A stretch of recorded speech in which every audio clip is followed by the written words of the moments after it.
Hello students, I am Akshay Deshpande and welcome to another class of CET Sankalp. And in this particular class, we will be mainly discussing on organisms and population, another chapter from your second year biology. Okay, and it is quite a well-known chapter from your second year biology, and you will study various concepts in this particular part. And again, I would like to emphasize that this is an important chapter from your ecology unit, and around 2 questions you will expect in your NEET examinations. NEET ನಲ್ಲಿ ನಿಮಗೆ 2 question ನೀವು expect ಮಾಡ್ಬೋದು, and generally 1 or 2 questions in your CET examinations ನೀವು expect ಮಾಡಬಹುದು. Okay, and this is a big chapter, and you people have to what I can say prepare yourself quite well for this particular chapter.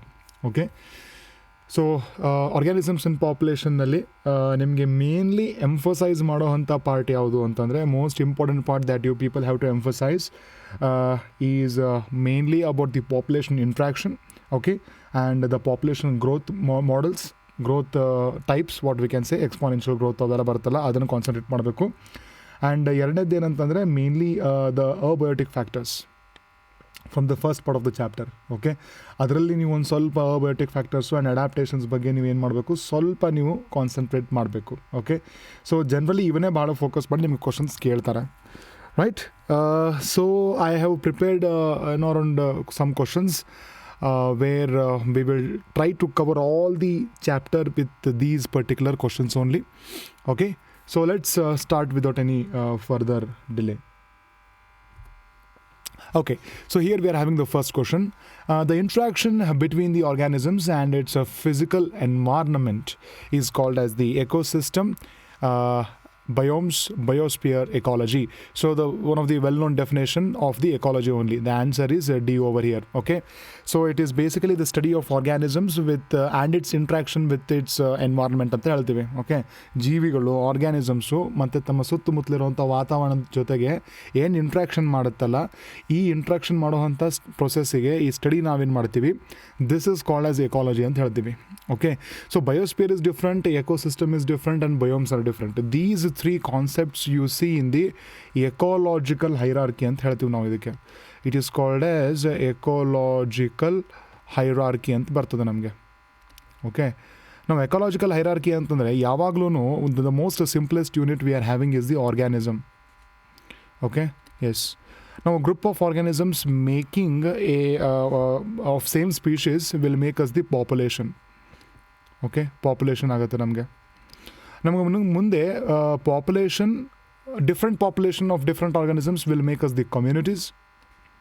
Okay, will make us the community, and after community we look that there are ecosystem, community along with the abiotic factors. Community plus abiotic factor ಅಂದ್ರೆ ನಮಗೆ ಏನಾಗುತ್ತೆ, ecosystem formation ಆಗುತ್ತೆ.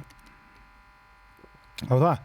So ಇದೇ ಥರ ಒಂದು ದೊಡ್ಡ geographical locality ಆಗಿರಲಿ, ದೊಡ್ಡ ಜಿಯೋಗ್ರಫಿಕಲ್ ಏರಿಯಾ ಆಗಿದ್ದಾಗ ಡಿಫ್ರೆಂಟ್ ಟೈಪ್ ಆಫ್ ಎಕೋಸಿಸ್ಟಮ್ಸ್ ಇರ್ತದೆ. So different type of ecosystems will make us the biomes ಅಂತ ಹೇಳ್ತೀವಿ ನಾವು ಇದಕ್ಕೆ. This is called as what? Biomes. And a different type of biomes ultimately make us the biosphere. ನಮ್ಮ ಭೂಮಿ ಅಂತ ಹೇಳ್ತೀವಿ, it is called as biosphere, right? So this is actually the ecological hierarchy ಅಂತ ಹೇಳ್ತೀವಿ, ಹೌದಾ? So generally we study ecology at 4 levels. Okay, we study generally at the 4 levels ಅಂತ ಹೇಳ್ತೀವಿ, right?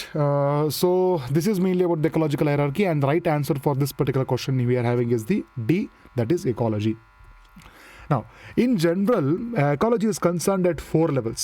Which of the following is not one of those levels? Let us erase this particular, okay? So which of the following is not one of those levels anta ನಾವು ಹೇಳಿದ್ವಿ, ಹೌದಾ? So just a moment ago I have mentioned that ecology actually works at 4 levels ಅಂತ ಹೇಳಿದ್ವಿ ನಾವು, ಹೌದಾ? So what R those 4 levels are? For example organism ಬರುತ್ತೆ, population ಬರುತ್ತೆ, communities ಬರುತ್ತೆ, ಮತ್ತು ಬಯೋಮ್ಸ್ ಬರುತ್ತೆ. ಈ 4 ಲೆವೆಲಲ್ಲಿ ನಾವು ಸ್ಟಡಿ ಮಾಡ್ತೀವಿ. ಆ್ಯಂಡ್ ಈ 4 ಲೆವೆಲ್ ನಾವು ಏನು ಮೆನ್ಷನ್ ಮಾಡಿದ್ದೀವಲ್ವಾ, these 4 levels are exactly the biological hierarchy ಅಂತ ನಾವೇನು ಆಗ ಬರ್ದಿದ್ವಲ್ಲ ನಾವು, ಅದೇ ಇರೋದದು. Okay, so but here we are saying that it is concerned at 4 levels ಅಂತ ಹೇಳಿದ್ವಿ. So what are those those 4 levels, as I mentioned, it is mainly the organism, population, communities and biomes ಅಂತ ಹೇಳಿದ್ವಿ. So ಇಲ್ಲಿ option ಏನು ಕೊಟ್ಟಿದ್ದಾರೆ ನಮಗೆ, it is biomes, organisms, niche and population ಅಂತಂತಾರೆ. The right answer is niche. Okay, niche ಅಂತಲೂ ಹೇಳ್ತಾರೆ, ನಿಶೆ ಅಂತೂ ಹೇಳ್ತಾರೆ, ಎಲ್ಲ ಮೀನಿಂಗ್ ಒಂದೇ ಬರುತ್ತೆ, ಎಲ್ಲ ಸ್ಪೆಲ್ಲಿಂಗ್ ಒಂದೇ ಅದು. Okay, so niche is completely different. It is basically the accepted tolerance level of an organism that it can live in an environment. ಒಂದು ಎನಿಮಲ್ಲು, ಒಂದು ಆರ್ಗ್ಯಾನಿಸಮು ಯಾವ ಸೆಟ್ ಆಫ್ ಕಂಡೀಷನ್ಸ್ನಲ್ಲಿ ತಾನಿರೋವಂಥ ವಾತಾವರಣದಲ್ಲಿ ಇರ್ತಿರ್ತದಲ್ಲ, ನಾವು ಆ ಸೆಟ್ ಆಫ್ ಕಂಡೀಷನ್ಸ್ಗೆ, ಆ environmental conditions in which the animal has adapted, ನಾವು ಆ ಕಂಡೀಷನ್ಸ್ಗೆ ಏನಂತ ಕರಿತೀವಿ, ನಿಶೆ ಅಂತ ನಾವು ಹೇಳ್ತೀವಿ. Okay, so it is completely different concept.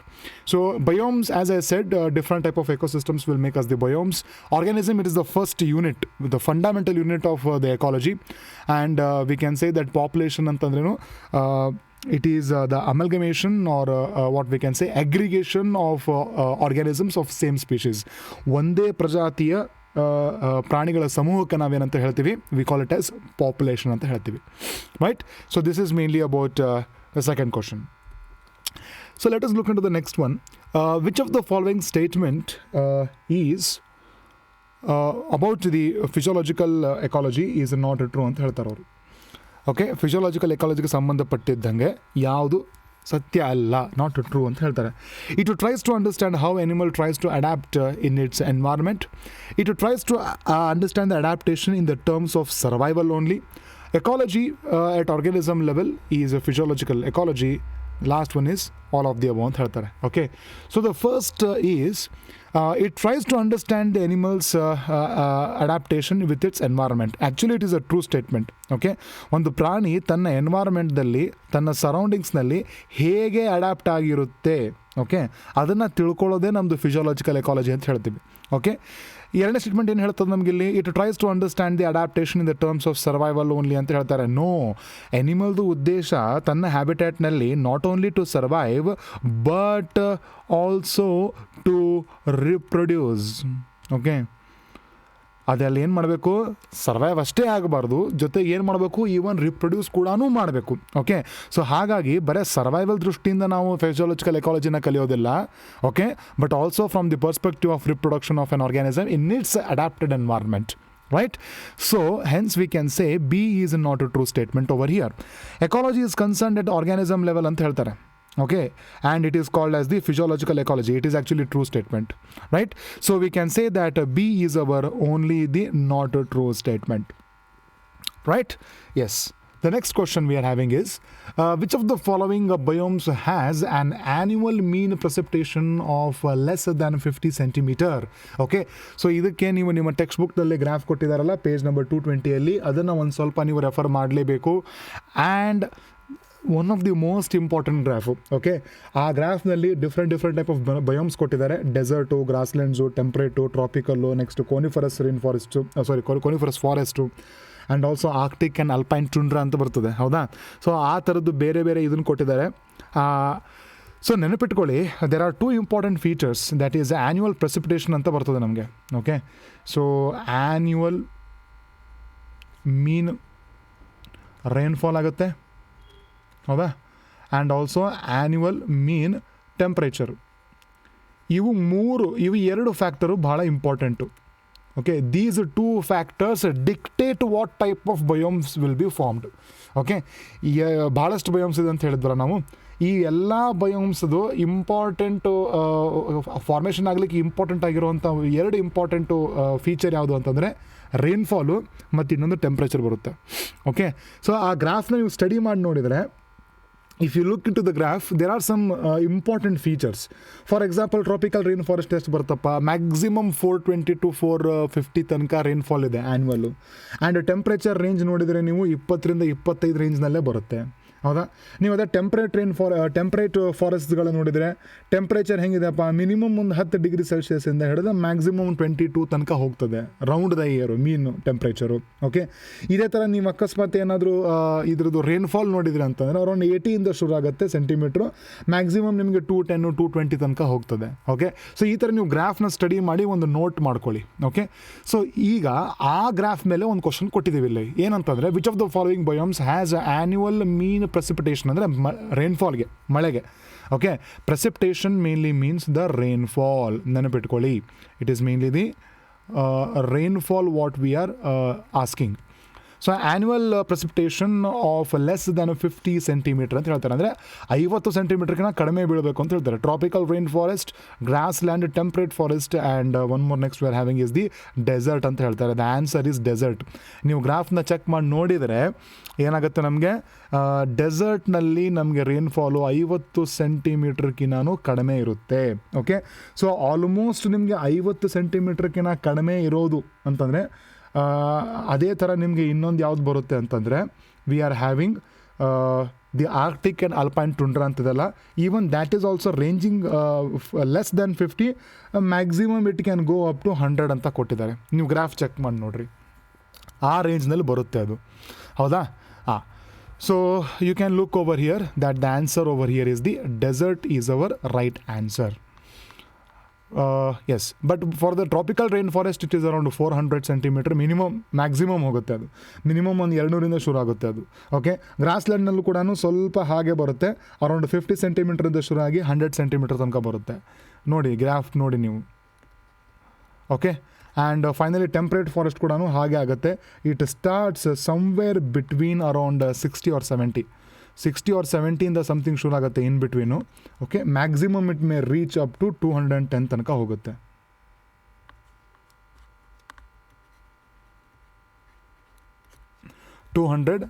ತನಕ ಹೋಗುತ್ತೆ. ಹೌದಾ?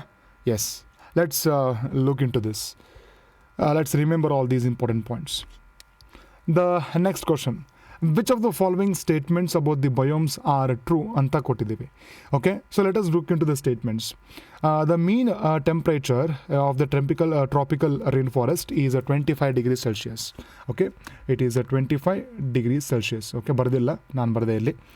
Next, the permafrost is the feature is a feature of grassland ಅಂತ ಕೊಟ್ಟಿದ್ದಾರೆ. Okay, the next one we are having is the rainfall in the desert reaches more than 100 centimetre ಅಂತ ಕೊಟ್ಟಿದ್ದಾರೆ. Okay, so ಈಗ ನಮಗೆ the mean tropical rain ಫಾರೆಸ್ಟ್ದು temperature ಎಷ್ಟಿದೆಪ್ಪ ನಮಗೆ, evergreen rain forest, tropical rain forest ಎಷ್ಟಿದೆ ನಮಗೆ 25 ಅಂತ ಕೊಟ್ಟಿದ್ದಾರೆ. It is actually true statement. Okay, but where as the permafrost is actually feature of ನಮ್ಗೆ ಏನಂತ ಕೊಟ್ಟಿದ್ದಾರೆ, ಗ್ರಾಸ್ಲ್ಯಾಂಡ್ ಅಂತ ಕೊಟ್ಟಿದ್ದಾರೆ. ಸಿ, ಪರ್ಮಾಫ್ರಾಸ್ಟ್ ಅಂತ ಅನ್ನೋದು it is a feature of what you can say mainly the alpine and arctic tundra ಅಂತ ಹೇಳ್ತೀವಿ ನಾವು. ಓಕೆ, ಅದರದ್ದು ಮೇನ್ಲಿ ಬರುತ್ತೆ ಅದು. ಬಟ್ ವೇರ್ ಆ್ಯಸ್ ಗ್ರಾಸ್ಲ್ಯಾಂಡ್ನಲ್ಲಿ ಮೇನ್ಲಿ ನಮ್ಗೆ ಏನು ಬರುತ್ತೆ, ಗ್ರಾಸಸ್ ಬರುತ್ತೆ. ಓಕೆ, ಅಲ್ಲಿ ಯಾವುದೇ ಥರ ಪರ್ಮಾಫ್ರಾಸ್ಟ್ ಇರೋದಿಲ್ಲ. ಓಕೆ, ಅದು ನೆನಪಿಟ್ಕೊಳ್ಳಿ. ಆ್ಯಂಡ್ ಡೆಸರ್ಟ್ನಲ್ಲಿ ನಾವು ಆಗಾಳೆ ಮೆನ್ಷನ್ ಮಾಡ್ದಂಗೆ ಏನಾಗುತ್ತೆ, the not more than 100 centimetre. Okay, the next is the mean rainfall in the tropical rainforest ranges from 150 to 400 ಅಂತ ಕೊಟ್ಟಿದ್ದಾರೆ.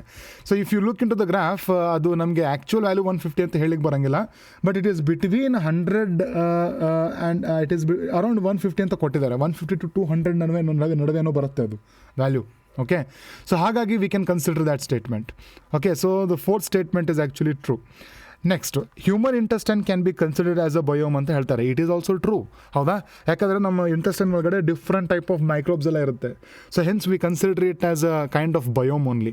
Okay, next is Meghalaya is known for temperate biome ಅಂತ ಹೇಳ್ತಾರೆ. No, ಮೇಘಾಲಯದಲ್ಲಿ ನಮ್ಗೆ ಏನಿರುತ್ತೆ, ರೈನ್ ಫಾರೆಸ್ಟ್ ಇದೆ. It is having rain forest ಅಂದರೆ tropical forest. ಹೌದಾ? ಸೊ ಹಾಗಾದರೆ ನಮಗಿಲ್ಲಿ according to these statements, first statement, 4ನೇ ಸ್ಟೇಟ್ಮೆಂಟು, 5ನೇ ಸ್ಟೇಟ್ಮೆಂಟ್ ಮಾತ್ರ ಟ್ರೂ ಇದೆ. ಹೌದಾ? So we can say that the first option is right over here. Okay, that is the first, 4th and 5th options are actually correct. Right? So remember these important points from your textbook. ಅಲ್ಲಿಂದನೇ ತೊಗೊಂಡು ಹಾಕಿರೋದು ಇದು. Okay, ಈ ಥರ ಕೇಳ್ತಾರೆ ನಿಮಗೆ, combination statements ಕೊಟ್ಟು ಯಾವುದು ಕರೆಕ್ಟ್ ಇದೆ, ಯಾವುದು ಫಾಲ್ಸ್ ಇದೆ ಅಂತಲೂ ಕೂಡ ಕೇಳ್ತಾರೆ. Right? Yes. The next one, the animals have optimised their survival and reproduction in their habitat by evolving through use and disuse of characters, acquiring the characters, natural selection and genetic drift ಅಂತ ಹೇಳ್ತಾರೆ. Okay, so if you look into the adaptations of the organisms, okay, ಯಾವುದೇ ಒಂದು animal ತನ್ನ ವಾತಾವರಣದಲ್ಲಿ, ತನ್ನ ಎನ್ವೈರ್ಮೆಂಟ್ನಲ್ಲಿ okay evolve ಆಗಿದೆ ಅಂತ ಹೇಳ್ತಾರೆ. So generally we accept the theory of evolution through natural selection only. Okay, so ಹಾಗಾಗಿ the right answer over here is natural selection. C is our right answer. Okay, ನಮಗೆ ಇದು use and disuse theory ಏನಿದೆ ಅಲ್ವಾ, these are actually your Lamarckism. Okay, ಇದು mainly ನಮಗೆ Lamarckism ಬಗ್ಗೆ ಕೊಟ್ಟಿದ್ದಾರೆ ಇಲ್ಲಿ. ಹೌದು, it is mainly about the Lamarckism. Okay, Lamarckism ನಾವು ಎವಲ್ಯೂಷನ್ ಚಾಪ್ಟರ್ನಲ್ಲಿ ಆ್ಯಕ್ಚುಲಿ ಮೆನ್ಷನ್ ಮಾಡಿದ್ದಾರೆ. ಯೂಸ್ ಆ್ಯಂಡ್ ಡಿಸ್ಯೂಸ್ ಥಿಯರಿ ಬರ್ತದೆ. Okay, and next is acquiring the characteristics ಅಂತ ಹೇಳ್ತಾರೆ. ಓಕೆ, ಅದು ಲ್ಯಾಮಾರ್ಕಿಸಮಲ್ಲಿ ಬರುತ್ತೆ. ಓಕೆ, ನೆಕ್ಸ್ಟ್ ಜೆನೆಟಿಕ್ ಡ್ರಿಫ್ಟ್ ಅಂತೂ ಕೂಡ ನಾವು ಎವಲ್ಯೂಷನ್ದಲ್ಲಿ ಕಲ್ತಿದ್ದೀವಿ.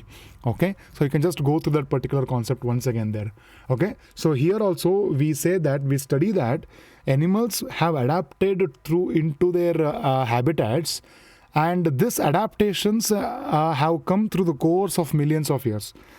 ಸಾವಿರಾರು ವರ್ಷಗಳಿಂದ ಆ ಎನ್ವೈರ್ಮೆಂಟ್ನಲ್ಲಿ ಇದ್ದು ಏನಾಗಿದೆ, ಅನಿಮಲು ಆ ಎನ್ವೈರ್ಮೆಂಟಿಗೆ ಅಡ್ಯಾಪ್ಟ್ ಆಗಿದೆ ಅಂತ ಹೇಳ್ತೀವಿ. ಓಕೆ, ರಾತ್ರಿ ಬಂದಿಲ್ಲ ಅದು ಅಡ್ಯಾಪ್ಟೇಷನ್ನು, ನೆನಪಿಟ್ಕೊಳ್ಳಿ. ಓಕೆ, ಸೊ ಈ ಥರ ಅಡ್ಯಾಪ್ಟೇಷನ್ ಆಗಲಿಕ್ಕೆ V say that it is through natural selection. Evolution ಆಗಲಿಕ್ಕೆ it is mainly through natural selection. So the right answer over here is C, natural selection. The next question we are having is, which of the following statement is not true ಅಂತ ಕೊಡ್ತಾರೆ. Abiotic factors alone influence the organism. Next, habitat includes the biotic components also. Next is through natural selection, animals have evolved to adapt to their habitat. Next, biotic factors interact with the organisms. So if you look into over here, the first statement ಏನು ಹೇಳ್ತಾರೆ ಅಂತಂದರೆ ನಮಗೆ abiotic factors alone influence the organism ಅಂತಂತಾರೆ. Never the case. Okay, abiotic factors ಜೊತೆಗೆ ಏನಾಗುತ್ತೆ, ನಮಗೆ animals ಜೊತೆಗೆ biotic factors ಕೂಡ ಇರ್ತದೆ. ಹಾಗಾಗಿ only the first statement itself is not true ಅಂತ ಹೇಳ್ಬೋದು ನಾವು. Okay, next, habitat includes biotic components also. ಹೌದು, ಒಂದು ಎನ್ವೈರ್ಮೆಂಟು ಹ್ಯಾಬಿಟೇಟ್ ಅಂತಂದರೆ ಎನಿಮಲ್ಲು ತನ್ನ ಇರೋವಂಥ ಎನ್ವೈರ್ಮೆಂಟ್ನಲ್ಲಿ ಬೇರೆ ಬೇರೆ ಆರ್ಗ್ಯಾನಿಸಮ್ಸು ಇರ್ತಾವೆ. ಹಾಗಾಗಿ ಬಯೋಟಿಕ್ ಕಾಂಪೊನೆಂಟ್ಸು ನಾವು ಇನ್ಕ್ಲೂಡ್ ಮಾಡ್ತೀವಿ ಅಂತ ಹೇಳ್ತೀವಿ. ಆ್ಯಂಡ್ ಆಗಾಳೆ ಕ್ವಶನ್ ಪ್ರಕಾರ ನೋಡಿದ್ವಲ್ಲ ನಾವು, ಏನಿದೆ ಥರ್ಡ್ ಸ್ಟೇಟ್ಮೆಂಟ್ ಏನು ಹೇಳುತ್ತೆ, through natural selection animals have evolved to adapt to their habitat ಅಂತ ಹೇಳಿದ್ವಿ ನಾವು.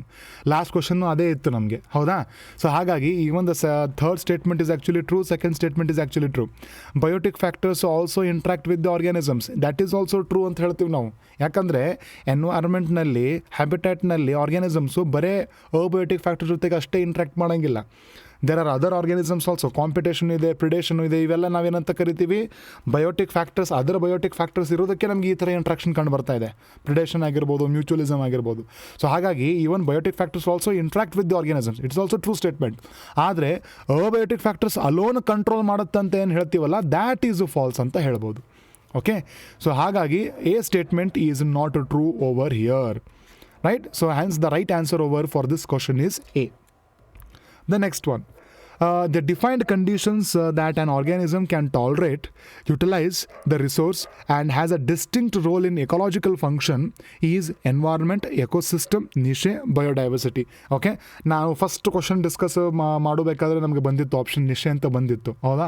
ನಾವಲ್ಲಿ ಹೇಳಿದ್ವಿ ಏನು ನಿಶೆ ಅಂತಂದರೆ ಒಂದು ಯಾವ ಎನಿಮಲ್ ತನ್ನ ವಾತಾವರಣದಲ್ಲಿ ಅಡ್ಯಾಪ್ಟ್ ಆಗಿ ಆ ಕಂಡೀಷನ್ಸನ್ನು ಟಾಲರೇಟ್ ಮಾಡ್ಕೊಳ್ಳೋಕ್ಕೆ ಇರ್ತದಲ್ಲ, those set of conditions are called as niche ಅಂತ ಹೇಳಿದ್ವಿ ನಾವು, ರೈಟ್? ಸೊ ಅದೇ ಡೆಫಿನೇಷನ್ ಕೊಟ್ಟಿದ್ದಾರೆ ಇಲ್ಲಿ. The defined conditions that an organism can tolerate, utilise the resources and has a distinct ecological function in its surrounding is called as niche, right? So the right answer over here is C, niche. Environment ಆಗಲ್ಲ, ecosystem ಆಗಲ್ಲ, biodiversity ಕೂಡ ಆಗೋದಿಲ್ಲ. The right answer over here is we are having niche. The next question, which of the following statement about the temperature is not true ಅಂತ ಹೇಳ್ತಾರೆ. Okay, so the first is temperature decreases as one moves from equator to poles. Okay, ನಾವು ಈಗ abiotic factor discuss ಮಾಡ್ತಾ ಇದ್ದೀವಿ, ಹೌದಾ? So abiotic factor discuss ಮಾಡಬೇಕಾದ್ರೆ ನಾವು temperature ಬರುತ್ತೆ, ವಾಟರ್ ಬರುತ್ತೆ, ಆಮೇಲೆ ಲೈಟ್ ಬರುತ್ತೆ, ಆಮೇಲೆ ನಮಗೆ ಸಾಯಿಲ್ ಕೂಡ ಕಲ್ತಿದ್ದೀವಿ, ಹೌದಾ? ಸೊ ಈಗ ಟೆಂಪ್ರೇಚರ್ದು ಒನ್ ಆಫ್ ದಿ ಫೀಚರ್ ಏನಿದೆ ಅಂತಂದರೆ ಇಕ್ವೇಟರ್ನಲ್ಲಿ ಹೆಚ್ಚಿಗೆ ಇರ್ತದೆ ಟೆಂಪ್ರೇಚರ್, ಮೀನ್ ಟೆಂಪ್ರೇಚರು. ಆದರೆ ಫ್ರಾಮ್ ಇಕ್ವೇಟ್ರಿಂದ ನಾವು ಪೋಲ್ಸಿಗೆ ಹೋಗ್ತಾ ಹೋದ್ವಿ ಅಂತಂದರೆ, ಪೋಲ್ಸ್ ಅಂದರೆ ಸೌತ್ ಪೋಲ್, ನಾರ್ತ್ ಪೋಲಿಗೆ ಟೆಂಪ್ರೇಚರ್ ಏನಾಗ್ತಾ ಹೋಗ್ತದೆ, ಕಡಿಮೆ ಆಗ್ತಾ ಹೋಗ್ತದೆ ಅಂತ ಹೇಳ್ತಾರೆ. So the first statement is actually true ಅಂತ ಹೇಳ್ತೀವಿ ನಾವು. Okay, that is the temperature decreases as one moves from equator to poles ಅಂತ ಹೇಳ್ತಾರೆ. So it's a true statement ಅಂತ ಹೇಳ್ತೀವಿ. Thermal vents have temperature up to 100 degrees ಅಂತ ಕೊಟ್ಟಿದ್ದಾರೆ. Thermal ವೆಂಟ್ಸಲ್ಲಿ ಇರ್ತದೆ ನಮಗೆ ಓಷನ್ಸ್ನಲ್ಲಿ ಇರ್ತದೆ. ಹಾಟ್ ವಾಟರ್ ಸ್ಪ್ರಿಂಗ್ಸು ಮತ್ತು ಓಷನ್ಸ್ನಲ್ಲಿ ಏನಾಗುತ್ತೆ temperature it may cross up to 100 degrees Celsius. Enzymes are affected by the temperature ಅಂತ ಹೇಳ್ತಾರೆ. ಹೌದು, ಅಂದರೆ ಒಂದು ಬಾಡಿಯಲ್ಲಿ ಮೆಟಬಾಲಿಸಮ್ ಇರ್ತದಲ್ಲ, ಆರ್ಗನಿಸಮ್ ಬಾಡಿಯಲ್ಲಿ ಮೆಟಬಾಲಿಸಮ್ ಆಗುತ್ತೆ, ರಿಯಾಕ್ಷನ್ಸ್ ಎಲ್ಲ ಆಗುತ್ತೆ, ಹೌದಾ? ಸೊ ಈ metabolic reactions are ultimately under the influence of enzyme ಇದೆ ಅಂತ ತಿಳ್ಕೊಂಡು ನಮಗೆ ಏನಾಗ್ತಿರ್ತದೆ, ಎಷ್ಟೊಂದು ಮೆಟಬಾಲಿಕ್ ರಿಯಾಕ್ಷನ್ಸು ಬೇಗ ಆಗ್ತಿರ್ತದೆ, ಹೌದಾ? ಹಾಂ. ಸೊ ಹಾಗಾಗಿ enzymes are affected by the temperature. ಅಕಸ್ಮಾತ್ ಒಂದು ಆಪ್ಟಿಮಲ್ ಟೆಂಪ್ರೇಚರ್ ಸ್ವಲ್ಪ ಹೆಚ್ಚು ಕಮ್ಮಿ ಆಯಿತು ಅಂದರೆ ಏನಾಗುತ್ತೆ, enzymes become inactivated, right? So even the third statement, C statement is also true ಅಂತ ಹೇಳ್ತೀವಿ. Next, the animals that can tolerate the wide range of temperature they are called as stenothermal ಅಂತ ಕೊಟ್ಟಿದ್ದಾರೆ. They are called as eurythermal ಅಂತ ಹೇಳ್ತೀವಿ. Eurythermal. Okay, ಯಾವ animals wide range of temperature ಅಂದ್ರೇನು? Wide range ಅಂದ್ರೇನು? ಒಂದು 2 ರಿಂದ 3 ಡಿಗ್ರಿ ಸೆಲ್ಸಿಯಸ್ಸು 4 ಡಿಗ್ರಿ ಸೆಲ್ಸಿಯಸ್ ತನಕ ಹೆಚ್ಚು ಕಮ್ಮಿ ಆದರೂ ವಾತಾವರಣದಲ್ಲಿ ತಡ್ಕೊಳ್ಳೋ ಅಷ್ಟು ಕೆಪಾಸಿಟಿ ಇರ್ತದೆ. ಆದರೆ ಅಗದಿ ನ್ಯಾರೋ ರೇಂಜ್ ಅಂದರೆ ಯಾವುದು? ಅಗದಿ 1 to 1.2, 1.5 ಮ್ಯಾಕ್ಸಿಮಮ್ 1.8 ತನಕ ಹೋಗ್ಬೋದು. ಓಕೆ, ಸೊ ಇದಕ್ಕೆ ನಾವು ನ್ಯಾರೋ ರೇಂಜ್ ಅಂತ ಕರಿತೀವಿ. ಸೊ ನ್ಯಾರೋ ರೇಂಜನ್ನು ತಡ್ಕೊಳ್ಳೋ ಅಂಥ ಎನಿಮಲ್ಸ್, ಟೆಂಪ್ರೇಚರ್ ಫ್ಲಕ್ಚುಯೇಷನ್ ಆಗೋ ತಡ್ಕೊಳ್ಳೋಂಥ ಎನಿಮಲ್ಸ್ ನಾವೇನಂತ ಕರಿತೀವಿ? They are called as stenothermal. Okay, so we can say that D is our wrong statement or not true. The right answer over here is D. Right? So the animals that can tolerate wide range of temperatures, they're actually called as eurythermal, not stereothermal. ಹೌದಾ? ಹಾಂ. So temperature ಅನ್ನೋದನ್ನು ನೀವು ಒಂದು ಸ್ವಲ್ಪ ಏನು ಮಾಡಿರಿ, focus ಮಾಡಿ ನೋಡ್ಕೊಳ್ಳಿ. Okay, yes. So the thermal tolerance is known to affect the geographical distribution of species. Which of the following is known to directly affect? Okay, so ಈಗೇನಾಗುತ್ತೆ, ಎನಿಮಲ್ಲು ಎಷ್ಟೊಂದು ಎನಿಮಲ್ಸು ಕೆಲವೊಂದು ರೀಜನ್ಸ್ನಲ್ಲಿ ಅಷ್ಟೇ ಕಂಡು ಬರ್ತವೆ. ಓಕೆ, ನಾವು ಇದಕ್ಕೆ ಅಂತಂತೀವಿ ಜಿಯೋಗ್ರಾಫಿಕಲ್ ಡಿಸ್ಟ್ರಿಬ್ಯೂಷನ್ ಅಂತ ಕರಿತೀವಿ. ಸೊ ಈಗ geographical distribution is affected by ಏನಂತ ಹೇಳ್ತೀವಿ? Thermal tolerance. ಯಾಕೆ ಎಲ್ಲ ಎನಿಮಲ್ಸು ಎಲ್ಲ ಕಡೆ ಕಂಡು ಬರೋದಿಲ್ಲ? ಯಾಕಂದರೆ ಎಲ್ಲ ಎನಿಮಲ್ಸು ಆಯಾ ರೀಜನ್ನಲ್ಲಿರುವಂಥ ಟೆಂಪ್ರೇಚರ್ನ ತಡ್ಕೊಳ್ಳೋಂಥ ಕೆಪಾಸಿಟಿ ಕೂಡ ಇರೋದಿಲ್ಲ ಅಂತಂತೀವಿ. ಓಕೆ, ಸೊ ಅದಕ್ಕೊಂದು ಲಿಮಿಟೆಡ್ ರೇಂಜ್ ಆಫ್ ನಾವೇನಂತೀವಿ ಥರ್ಮಲ್ ಟಾಲರೆನ್ಸ್ ಅಂತ ಕರಿತೀವಿ. ಫಾರ್ ಎಕ್ಸಾಂಪಲ್ ಕ್ಯಾಮಲ್ಸ್ ಎಲ್ಲಿ ಕಂಡು ಬರ್ತಾವೆ? ಡೆಸರ್ಟ್ ಕಂಡೀಷನ್ನಾಗ ಕಂಡು ಬರ್ತಾವೆ. ನಾವು ಕ್ಯಾಮಲ್ಸ್ನ ನಾವು ಆರ್ಕ್ಟಿಕ್ ಕಂಡೀಷನ್ಸ್ನಲ್ಲಿ ನೋಡೋದಿಲ್ಲ, ಹೌದಾ? ಯಾಕಂದ್ರೆ ಅದರ ಥರ್ಮಲ್ ಟಾಲರೆನ್ಸ್ ಬೇರೆಯೇ ಇದೆ ನಮಗೆ. ಓಕೆ, ಸಿಮಿಲರ್ಲಿ ಪೆಂಗ್ವಿನ್ಸ್ ನಾವೆಲ್ಲಿ ನೋಡ್ತೀವಿ?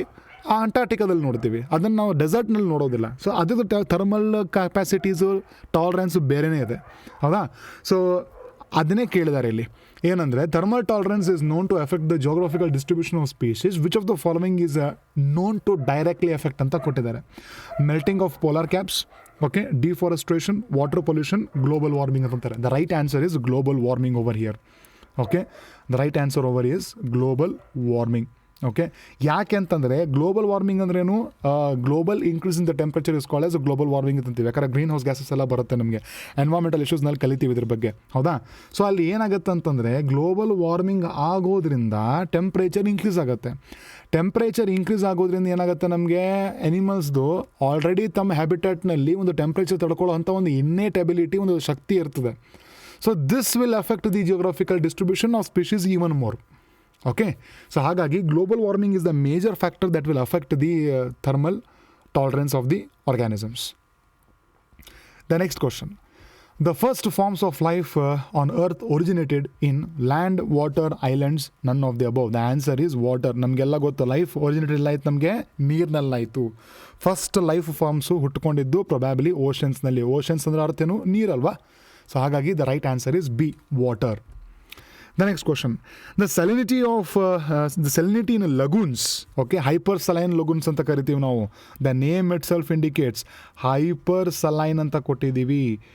hypersaline ಅಂತ ಹೇಳ್ತೀವಿ ನಾವು. hypersaline ಅಂದ್ರೆ ಅರ್ಥ ಏನು? ನಮಗೆ ಸಾಲ್ಟ್ ಹೆಚ್ಚಿಗೆ ಇರಬೇಕು. ಸಾಲ್ಟ್ ಏನಿರಬೇಕು? ನಮಗೆ ಭಾಳ ಹೈ ಕಾನ್ಸಂಟ್ರೇಷನ್ ಆಫ್ ಸಾಲ್ಟ್ ಇರಬೇಕು ಅಂತ ಹೇಳ್ತೀವಿ ನಾವು.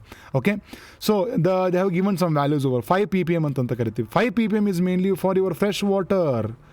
ಫ್ರೆಶ್ ವಾಟರ್ ಅಂದರೆ ಯಾವುದು? ನಾವು ಲೇಕು, ಪಾಂಡು, ನೀರು, ನದಿ ನೀರು ಇರ್ತದಲ್ಲ, ನಾವು ಅದಕ್ಕೆ ಅಂತ ಕರಿತೀವಿ ಫ್ರೆಶ್ ವಾಟರ್ ಅಂತ ಹೇಳ್ತೀವಿ. ಸೊ ಫ್ರೆಶ್ ವಾಟರ್ನಲ್ಲಿ ಎಷ್ಟಿರ್ತದೆ? ನಮಗೆ 5 ppm ಇರ್ತದೆ. 35 ppm ಅಂತ ಕೊಟ್ಟಿದ್ದಾರೆ. ಜನರಲಿ ಸೀಸ್ ಆ್ಯಂಡ್ ಓಷನ್ಸ್, ಸಮುದ್ರಗಳು ಮತ್ತು ಸಾಗರಗಳು ಅಲ್ಲಿ ನಮಗೆ 30 to 35 ಅಂತ ಕೊಟ್ಟಿದ್ದಾರೆ. ನಾವು ಸಿಮಿಲರ್ಲಿ 100 ppm ಆ್ಯಂಡ್ ಅಬವ್ ಅಂತ ಕೊಡ್ತಾರೆ. This is the right answer over here. Okay, hypersaline lagoons ಹೆಂಗಿರ್ತಾವೆ ನಮಗೆ ಸಾಲ್ಟ್ ಕಾನ್ಸಂಟ್ರೇಷನ್ನು 100 to 100 ಆ್ಯಂಡ್ ಅಬವ್ ppm ಅಂತ ಕೊಡ್ತೀವಿ ನಾವು. ppm mainly stands for parts per million ಅಂತಂದಂಗೆ ಅರ್ಥ. Next above 50 and less than 100 ಅಂತ ಹೇಳ್ತಾರೆ. That is not true. Okay, so we can say that the C is the right answer over here. Okay, so salinity is one of the most important property of water. Okay, so ಈಗ ಅಗದಿ ಉಪ್ಪಿನ ನೀರಿದ್ರೆ ನಮ್ಗೆ ಕುಡಿಲಿಕ್ಕೆ ಆಗೋದಿಲ್ಲ. Similarly ಉಪ್ಪಿನ ನೀರು ಹೆಚ್ಚಿಗಿದ್ರೆ animals ಅಲ್ಲಿ survive ಆಗಲಿಕ್ಕೆ ಸಾಧ್ಯ ಆಗೋದಿಲ್ಲ. ಅದಕ್ಕೆ ನೋಡ್ರಿ ಡೆಡ್ ಸಿ ಅಂತ ಬರ್ತದೆ. ಇನ್ the case of dead C it is highly saline water ಅಂತ ಹೇಳ್ತೀವಿ. ಅಲ್ಲಿ ಯಾವುದೇ ಥರ ಆರ್ಗ್ಯಾನಿಸಮ್ಸ್ ಇರ್ಲಿಕ್ಕೆ ಸಾಧ್ಯನೇ ಇಲ್ಲ, ಇರೋದೂ ಇಲ್ಲ. ಹೌದಾ? So remember this particular important aspect of waters. The next is animals that can tolerate wide range of changes in water salinity are called as urihaline, stenohaline and hydrohaline and the regulators ಅಂತ ಕೊಟ್ಟಿದ್ದಾರೆ. The answer is very much similar over here. It is called as urihaline ಅಂತ ಅಂತೀವಿ. ಯಾವ animals wide range of ಸಲಿನಿಟಿನ changes ಆತಂದರೆ ವಾಟರ್ನಲ್ಲಿ ತಡ್ಕೊಳ್ಳೋ capacity ಇರ್ತದಲ್ಲ, ದೇ ಆರ್ ಕಾಲ್ಡ್ ಆಸ್ ಯಾವುದು ಯೂರಿಹಲೈನ್ ಅಂತ ಹೇಳ್ತೀವಿ. ಓಕೆ, ಸ್ಟೀನೋಹಲೈನ್ ಅಂತಂದ್ರೇನು very similar to the same statement. Stenothermal ಅಂತ ಹೇಳಿದ್ವಲ್ಲ ಅದೇ ಥರ, ಬಟ್ ಹಲೈನ್ ಅಂತಂದ್ರೇನು ಸಲಿನಿಟಿ ಬರುತ್ತೆ. ಸೊ ಹಾಗಾಗಿ the animals can tolerate only narrow range of salinity. Okay, they are called as stenohaline ಅಂತ ಹೇಳ್ತೀವಿ. Remember this.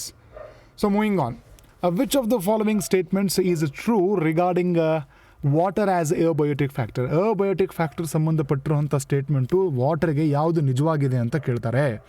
ಸೊ ಏನಿದೆ ನಮಗೆ ಇಲ್ಲಿ ಇದು statement, plant productivity is dependent on water ಅಂತ ಹೇಳ್ತಾರೆ. The inland water is having salinity of 30 to 35 ppm.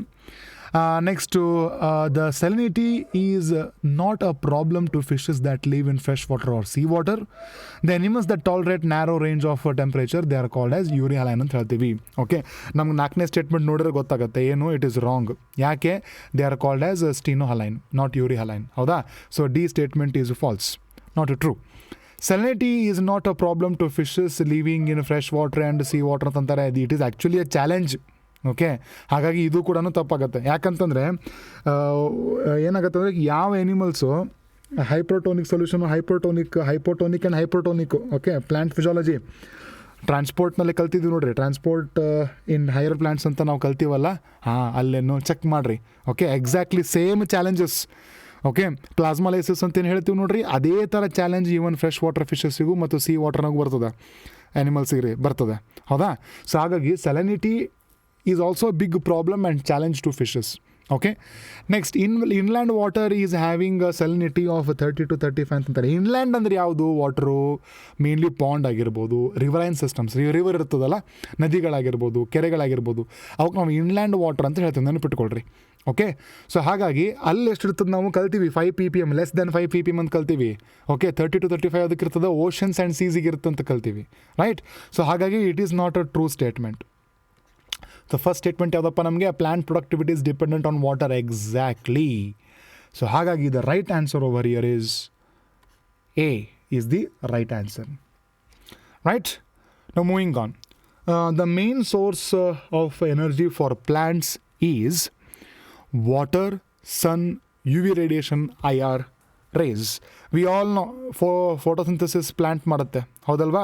So ಫೋಟೋಸಿಂಥಸಿಸ್ಗೆ ಯಾವ್ದು ಬೇಕು ನಮ್ಗೆ? ಅಲ್ಟಿಮೇಟ್ಲಿ ಸನ್ಲೈಟ್ ಬೇಕು. ಸೊ ಹಾಗಾಗಿ ಇದು ultimate almighty source of energy is sun, ಸೂರ್ಯ. ಹೌದಾ?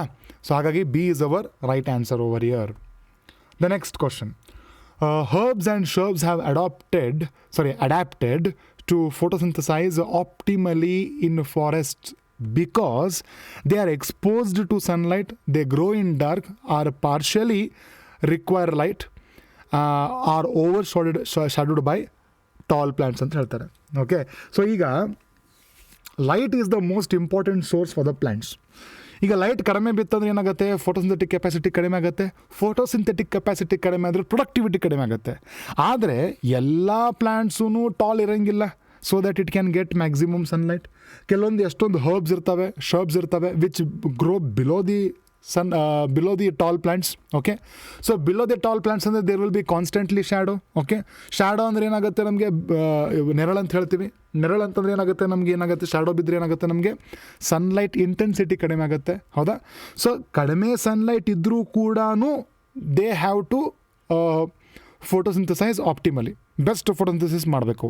Okay, so this is mainly because ಯಾಕೆ ಅವು ಆಪ್ಟಿಮಲಿ ಫೋಟೋಸಿಂಥಸೈಸ್ ಮಾಡ್ತಾವ ಅಂತಂದ್ರೆ they are constantly over ಶಾಡೋಡ್ by tall plants. Right? So D is our right answer. Remember this.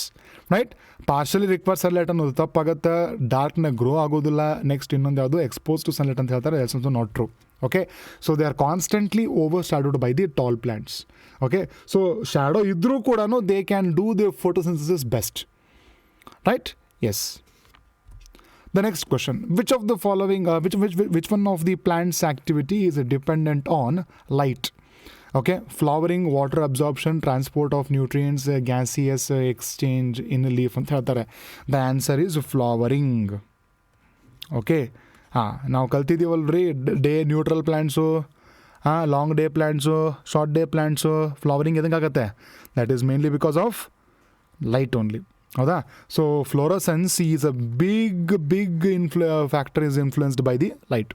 Okay, so water absorption, transport of nutrients ಅವೆಲ್ಲ ಆಗೋದಿಲ್ಲ. But mainly flowering ಮತ್ತು plant growth ಏನಿರ್ತದಲ್ಲ, development ಏನಿರ್ತದೆ, germination is also dependent on plant activity. ಅದು light ಅಂತ ಹೇಳ್ತೀವಿ. Okay, so flowering is our most right answer over here. Okay, remember this. Which of the following activities of animals require light? Foraging, reproduction, migration, all of the above. It's very simple question. The answer is all of the above. ಯಾಕೆ ಹೇಳ್ರಿ? ಫಾರೇಜಿಂಗ್ ಅಂದರೆ ಫುಡ್ಡನ್ನು ಹುಡುಕೋದು ಅಂತಂತೇವೆ ನಾವು. Okay, so ಬೆಳಕಿದ್ರೆ ನಮ್ಗೆ ಏನಾಗ್ತದೆ? Animals can find the food. Right? S.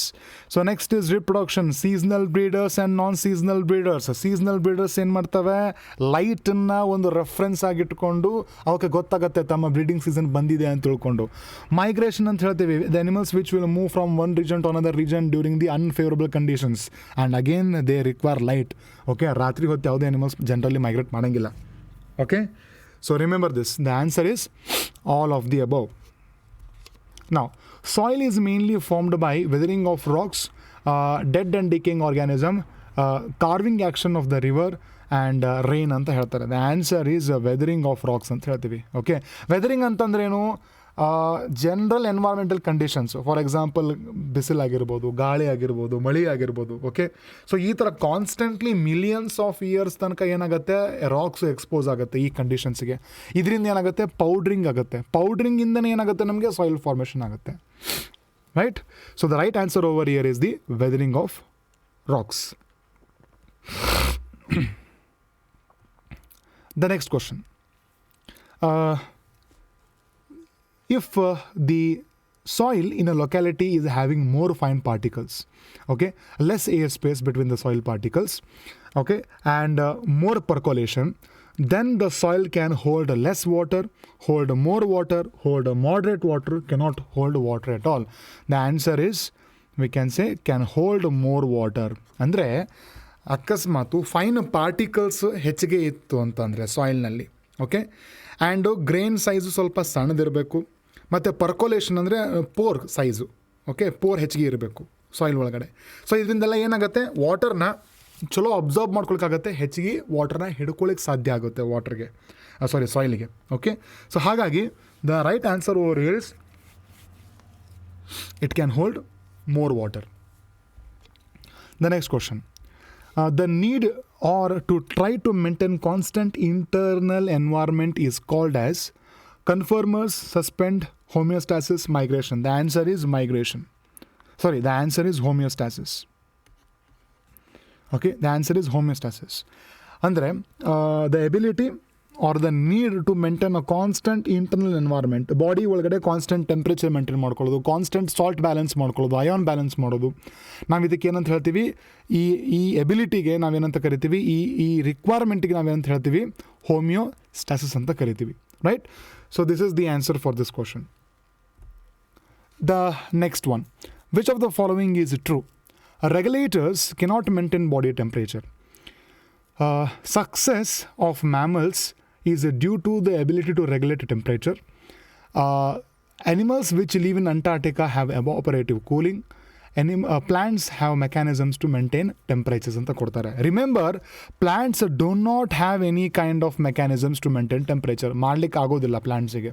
Okay, and evaporative cooling animals which live in ಅಂಟಾರ್ಟಿಕಾದಲ್ಲಿ ನೋಡೋದಿಲ್ಲ. The animals which live in desert conditions are generally when there is excess heat, ಯಾವಾಗ temperature ಹೆಚ್ಚಿಗೆ ಆಗಲಿಕ್ಕೆ ಶುರು ಆಗ್ತದೆ ಸುತ್ತಮುತ್ತ ವಾತಾವರಣದಲ್ಲಿ, ಆವಾಗ ಎವಾಪರೇಟಿವ್ ಕೂಲಿಂಗ್ ನೋಡ್ತೀವಿ. ಎನಿಮಲ್ಸ್ ಇನ್ ಅಂಟಾರ್ಟಿಕಾದಾಗ ಫರ್ ಇರ್ತದೆ, ಬ್ಲಬ್ಬರ್ ಇರ್ತದೆ. ಓಕೆ, ಸೊ ಹಾಗಾಗಿ ಈ ಸ್ಟೇಟ್ಮೆಂಟ್ ಕೂಡ ತಪ್ಪಾಗುತ್ತೆ. Success of mammals is due to the ability of regulating the body temperature ಅಂತ ಕೊಟ್ಟಿದ್ದಾರೆ. Exactly, it is a true statement. Okay, so ಈಗ ಮ್ಯಾಮಲ್ಸು ಆಲ್ಮೋಸ್ಟ್ ಪ್ಲಾನೆಟ್ ಮೇಲೆ ಡಾಮಿನೇಟ್ ಮಾಡ್ಲಿಕ್ಕತ್ತಾವ. Okay, so that is mainly because they have the ability to maintain a constant body temperature. Okay, so ಹಾಗಾಗಿ ಎಲ್ಲ ಕಡೆನೂ ಮ್ಯಾಮಲ್ಸ್ನ ನೋಡ್ತೀವಿ ನಾವು ಭೂಮಿ ಮೇಲೆ. ಇದನ್ನು ಕೊಟ್ಟಿದ್ದಾರೆ ಸ್ಟೇಟ್ಮೆಂಟ್, ನೋಡ್ಕೊಳ್ಳಿ ಒಂದ್ಸಲ ಟೆಕ್ಸ್ಟ್ ಬುಕ್ನಲ್ಲಿ. Regulators cannot maintain a body temperature ಅಂತ ಹೇಳ್ತಾರೆ. They can maintain a body temperature and they can maintain a constant ಯಾವುದು body ionic concentration, osmolarity. Okay, and that is called as osmoregulation. And body temperature maintain ಮಾಡೋದು ನಾವೇನಂತ ಕರಿತೀವಿ, thermoregulation ಅಂತಂತೀವಿ. So ಇದು ಕೂಡ true statement ಆಗುತ್ತೆ. Okay, so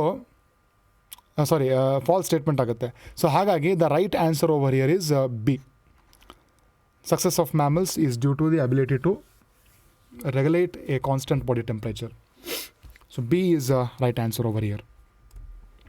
Which of the following statement is not true anta kodtare?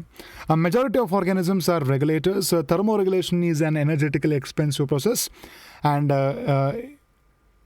heat loss, not hear loss, ಸ್ವಲ್ಪ mistake ಆಗಿದೆ, HEAT, heat loss is function of surface area ಅಂತಂತಾರೆ. Okay, and lesser the surface area lesser the heat loss ಅಂತ ಕೊಡ್ತಾರೆ. Okay, so surface area ಎಷ್ಟು ಕಡಿಮೆ ಇರುತ್ತೋ ಅಷ್ಟು ಕಡಿಮೆ ಹೀಟ್ ಲಾಸ್ ಆಗುತ್ತಂತಾರೆ. It is actually true. Okay, heat loss is function of surface area ಅಂತ ಕೊಡ್ತದೆ. ದ್ಯಾಟ್ ಈಸ್ ವಾಟ್ ಇದು ಡಿ ಸ್ಟೇಟ್ಮೆಂಟ್ ಏನಿದೆ ಅಲ್ಲ, ಸಿ ಸ್ಟೇಟ್ಮೆಂಟಿಗೆ ಸಂಬಂಧಪಟ್ಟಿದ್ದದ. Okay, so animals surface area ಎಷ್ಟು ಹೆಚ್ಚಿಗೆ ಇರ್ತದೋ ಹೆಚ್ಚಿಗೆ ಹೀಟ್ ಲಾಸ್ ಆಗುತ್ತೆ, ಎಷ್ಟು ಎನಿಮಲ್ಸ್ ಸರ್ಫೇಸ್ ಏರಿಯಾ ಕಡಿಮೆ ಇರ್ತದೋ ಕಡಿಮೆ ಹೀಟ್ ಲಾಸ್ ಆಗುತ್ತೆ. Thermoregulation is an energetically expensive process. ನಿಜ, yes, exactly. Next is majority of the organisms are regulators ಅಂತಂತಾರೆ. No, majority of the animals are actually conformers. Okay, ಕನ್ಫರ್ಮರ್ಸಿಗೆ they cannot maintain a constant body temperature. ಯಾಕೆ maintain ಮಾಡ್ಕೊಳಕ್ಕಾಗೋದಿಲ್ಲ? ಯಾಕಂದರೆ it is an energetically expensive process ಅಂತ ಕರಿತೀವಿ. So the not a true statement over here is A ಅಂತ ಹೇಳ್ತೀವಿ ನಾವು. A is the not a true statement. Right, majority of the organisms are actually conformers, not regulators. Regulators ಭಾಳ ಕಡಿಮೆ ಅದಾವೆ animals. The next question, the animals that can regulate to some extent and beyond which that they confirm are called as regulators, confirmers, partial regulators. The answer is partial regulators. Graph ಕೊಟ್ಟಾರ ನೋಡ್ರಿ question. Okay, ನಿಮಗೆ text ಬುಕ್ನ graph ಅದ ನೋಡ್ರಿ, ಒಂಥರ ಹಿಂಗೆ graph ಅದ ನೋಡ್ರಿ. ಇದಕ್ಕೆ ರೆಗ್ಯುಲೇಟರ್ ಅಂತಂತೀವಿ, ಇವಾಗ ಕನ್ಫರ್ಮರ್ ಅಂತಂತೀವಿ. ಆಮೇಲೆ ನೆಕ್ಸ್ಟ್ ಇನ್ನೊಂದು ಬರ್ತದೆ ನೋಡ್ರಿ, there is also one more graph they have given. Okay, and ಈ ಥರ ಬಂದು ಈ ಥರ ಆಗುತ್ತೆ. ರೈಟ್, ಈ ಥರ ಒಂದು ಗ್ರಾಫ್ ಇದೆ. And it is called as partial regulator ಅಂತ ಹೇಳ್ತೀವಿ ನಾವು. The animals can control only to some extent, beyond which they will start to conform ಅಂತ ಹೇಳ್ತೀವಿ. Right, they are called as the partial regulators. The next question, the organisms that can exhibit diapause is bears, fishes, zooplanktons, fungi ಅಂತ ಕೊಡ್ತಾರೆ. The answer is zooplanktons. Okay, diapause is actually a period of a suspended development. It is called as the diapause ಅಂತ ಹೇಳ್ತೀವಿ. So ಬೇರ್ಸ್ ಏನು ಮಾಡ್ತಾವ ಅಂತಂದರೆ they exhibit hibernation ಅಂತ ಕರಿತೀವಿ. It is mainly called as the winter sleep ಅಂತಂತೀವಿ. Fishes ಎಲ್ಲ ಏನು ಮಾಡ್ತಾವ ಮತ್ತು ಸ್ನೇಲ್ಸ್ ಎಲ್ಲ ಏನು ಮಾಡ್ತಾವ, ದೇ ಎಕ್ಸಿಬಿಟ್ ದಿ ಎಸ್ಟಿವೇಷನ್ ಅಂತಂತೀವಿ. It's called as summer sleep ಅಂತ ಕರಿತೀವಿ. Fungi, microbes and lower plants ಎಲ್ಲ ಏನು ಮಾಡ್ತಾವ ಅಂತಂದರೆ ದೇ ಎಕ್ಸಿಬಿಟ್ ಸಸ್ಪೆಂಡ್ ಅಂತ ಕರಿತೀವಿ. ಓಕೆ, ಯಾವಾಗ ಅನ್ಫೇವರಬಲ್ ಕಂಡೀಷನ್ಸ್ ಬರ್ತಾವೆ they mainly produce the spores ಅಂತ ನಾವು ನೋಡಿದ್ದೀವಿ, ಕಲ್ತಿದ್ದೀವಿ. Okay, S. ಸೊ ಸಸ್ಪೆಂಡು ಮತ್ತು ಇನ್ನೊಂದು ಮೈಗ್ರೇಟ್ ಅಂತ ಬರುತ್ತೆ. ಅನ್ಫೇವರಬಲ್ ಕಂಡೀಷನ್ಸ್ ಬಂದಾಗ ಏನಾಗುತ್ತೆ, animals they will migrate from one place to another place. So ಅದು ಕೂಡ ನಾವು ಮೆನ್ಷನ್ ಮಾಡ್ಕೋಬೇಕು. Right, but the right answer over here is the zooplanktons. Next, which of the following statement is true? Thick cuticle and sunken stomata increase their transpiration. An attribute that enables the animal to reproduce and survive in its habitat is called as niche. Opuntia has no leaves, and photosynthetic function is taken by the spines. The desert plants have special photosynthetic pathway, that is CAM pathway. Crassulacean acid metabolism anta ಕರಿತೀವಿ. CAM ಅಂತಂದರೆ Crassulacean acid metabolism. Remember this. Okay? ಹಾಂ. So ಈಗ ನಮ್ಗೆ ಏನು ಹೇಳ್ತಾರೆ, first statement ಏನಿದೆ, thick cuticle and sunken stomata ಏನು ಮಾಡುತ್ತೆ ಅಂತ ಹೇಳಿದಾರೆ ಅವರು, ಇಟ್ ಇನ್ಕ್ರೀಸಸ್ ದಿ ಟ್ರಾನ್ಸ್ಪಿರೇಷನ್ ಅಂತ ಕೊಟ್ಟಿದ್ದಾರೆ. No, it actually decrease the transpiration, water ಲಾಸ್ನ ಮಿನಿಮೈಸ್ ಮಾಡುತ್ತೆ ಅದು. ಹೌದಾ? The attribute that animals the animal to reproduce and its survive is called as adaptation, not niche. It is called as adaptation. Okay, ಯಾವುದೇ character, ಯಾವುದೇ ಒಂದು trait ಎನಿಮಲ್ಸ್ನ ತನ್ನ ವಾತಾವರಣಕ್ಕೆ ಅಡ್ಯಾಪ್ಟ್ ಮಾಡ್ಕೊಳ್ಳೋಕ್ಕೆ ಹೆಲ್ಪ್ ಮಾಡುತ್ತಲ್ಲ, it is called as adaptation ಅಂತ ಹೇಳ್ತೀವಿ. ಒಪನ್ಶಿಯಾ ಹ್ಯಾಸ್ ನೋ ಲೀವ್ಸ್ ಅಂತ ಹೇಳ್ತಾರೆ. That is actually true. ಆದರೆ photosynthetic function is taken by the fleshy stem, spines ಅಲ್ಲ. ಓಕೆ, ಸ್ಪೈನ್ಸ್ ಉದ್ದೇಶ ಏನು, ಮೇನ್ಲಿ ಟ್ರಾನ್ಸ್ಪಿರೇಷನ್ನ ಕಡಿಮೆ ಮಾಡೋದು. Okay, it is not having any kind of photosynthetic function. So the right answer over here is, true statement over here is the D. That is, desert plants have a special pathway, photosynthetic pathway, that is called as the CAM pathway ಅಂತ ಹೇಳ್ತಾರೆ. Example ಯಾವುದಪ್ಪ CAM pathway ತೋರಿಸಲಿಕ್ಕೆ? ನಮಗೆ pineapple ಬರುತ್ತೆ ನೋಡಿ. Pineapple actually shows the CAM pathway. Remember this. Right? The next question. Mammals living in colder climates have shorter appendages. Okay, ನೀವು ನೆನಪು ಮಾಡ್ಕೊಳ್ಳಿ, this is an rule called as the Allen's rule ಅಂತ ಹೇಳ್ತೀವಿ. It is called as Allen's rule ಅಂತ ಹೇಳ್ತೀವಿ. Okay, so the animals that live in the colder climates have shorter appendages. ಎದಕ್ಕೆ? To maximise the heat loss, minimise the heat loss, maximise the adaptation, minimise the cold shock. It is mainly to minimise the heat loss. ಬಾಡಿಯಿಂದ heat ಹೋಗಬಾರ್ದು, ಅದಕ್ಕೋಸ್ಕರ shorter appendages ಇರುತ್ತೆ ಅಂತ ಹೇಳ್ತಾರೆ. Right? Next, the animals that try to maintain fairly a constant body temperature through behavioral means are lizards, fishes, mammals, amphibian. Okay, so ಕೆಲವೊಂದು animals ಏನು ಮಾಡ್ತಾವಂತಂದರೆ regulator ಆಗ್ಲಿಕ್ಕೆ ಸಾಧ್ಯ ಆಗೋದಿಲ್ಲ. To some extent they are conformers. ಆದರೂ ಕೂಡ behaviour ಮುಖಾಂತರ, okay, for example basking in the sun ಅಂತ ಕರಿತೀವಿ. ಲಿಸರ್ಡ್ಸ್ ಎಲ್ಲ ಏನು ಮಾಡ್ತವೆ, ಜನರಲಿ ಅರ್ಲಿ ಮಾರ್ನಿಂಗ್ ಇದ್ದಾಗ they go on some open place and expose themselves to sunlight. So early morning sunlight ಇದ್ದಾಗ ಏನಾಗುತ್ತೆ, ಭಾಳ ಸನ್ಲೈಟ್ ಅದೇನು ಮಾಡುತ್ತೆ, ಬಾಡಿ ಟೆಂಪ್ರೇಚರ್ನ ಇನ್ಕ್ರೀಸ್ ಮಾಡಿಸುತ್ತೆ. ಆದರೆ ಅದು ಎಷ್ಟು ತನಕ, only to some extent. Beyond which ಅಕಸ್ಮಾತ್ ಟೆಂಪ್ರೇಚರ್ ಭಾಳ ಆಯ್ತಪ್ಪ ಸರೌಂಡಿಂಗ್ ಅಂತಂದ್ಕೊಂಡು ಏನಾಗುತ್ತೆ, they go to shady areas. Okay, so ಈ ಥರ ಬಿಹೇವಿಯರಲ್ ಪ್ರಾಪರ್ಟಿಯಿಂದ ಏನು ಮಾಡುತ್ತೆ, ಅದು ತನ್ನ ಬಾಡಿ ಟೆಂಪ್ರೇಚರ್ನಾಗ ಮೇಂಟೈನ್ ಮಾಡ್ಕೊಳ್ತಾವಲ್ಲ. Generally lizards are example for this. So the options are lizards, fishes, mammals and amphibians. The example we discussed is the lizard. ಹಾಗಾಗಿ A is the right answer. Now the next question. Which of the statement is true ಅಂತ ಕೊಡ್ತಾರೆ. A population is potentially interbreeding and living in a geographical area. Organisms arose by asexual reproduction is also a population. Next is population ecology is a link between the genetics and evolution, and all of the above ಅಂತ ಕೊಡ್ತಾರೆ. The answer is all of the above. ಹೌದಾ? So ಯಾವುದೇ ಒಂದು population ಒಂದು geographical ಏರಿಯಾದಲ್ಲಿ ಇರ್ತದೆ ಅಲ್ಲ, it is actually a potentially interbreeding ಅಂತ ಕರಿತೀವಿ. Okay, and they also share similar resources. So ಹಾಗಾಗಿ the first statement is actually true. Organisms sexual reproduction ಅಷ್ಟಲ್ಲದೆ ಅಸೆಕ್ಷುವಲ್ ರಿಪ್ರೊಡಕ್ಷನ್ ಏನು ಹುಟ್ಕೋತಾವಲ್ಲ, they are also called as population. ಅದು ಕೂಡ true ಆಗುತ್ತೆ. ಹೌದಾ? Next, population ecology is actually link between the genetics and evolution ಅಂತಂತಾರೆ. It is also true ಆಗುತ್ತೆ. So the right answer over here is all of the above. D is the right answer. The next question. In a pond there are 20 lotus, okay, and the birth rate is 0.2. Then the number of new lotus born where? Okay, so ನಮಗಿಲ್ಲಿ important character ಬರ್ತದೆ. Population ಆಟ್ರಿಬ್ಯೂಟ್ಸ್ನಲ್ಲಿ ಬರ್ತ್ rate, death rate ಬರ್ತದೆ, age ಬರ್ತದೆ, sex ratio ಬರುತ್ತೆ. ಹೌದಾ? So ಇವು these are the 3 important attributes of population ಅಂತ ಹೇಳ್ತೀವಿ. So ಈಗ ನೀವು ಅಕಸ್ಮಾತ್ ಪಾಪ್ಯುಲೇಷನ್ ಕನ್ಸಿಡರ್ ಮಾಡಿದಾಗ ನಾವು ಕ್ಯಾಲ್ಕುಲೇಟ್ ಮಾಡ್ತೀವಿ. ಜನರಲಿ ಈಗ ಫಾರ್ ಎಕ್ಸಾಂಪಲ್ 1 ಇಯರ್ದಲ್ಲಿ ನಾವು ಟೆಕ್ಸ್ಟ್ ಬುಕ್ದಲ್ಲಿ ಕೊಟ್ಟಿದ್ದಾರೆ ನೋಡಿ.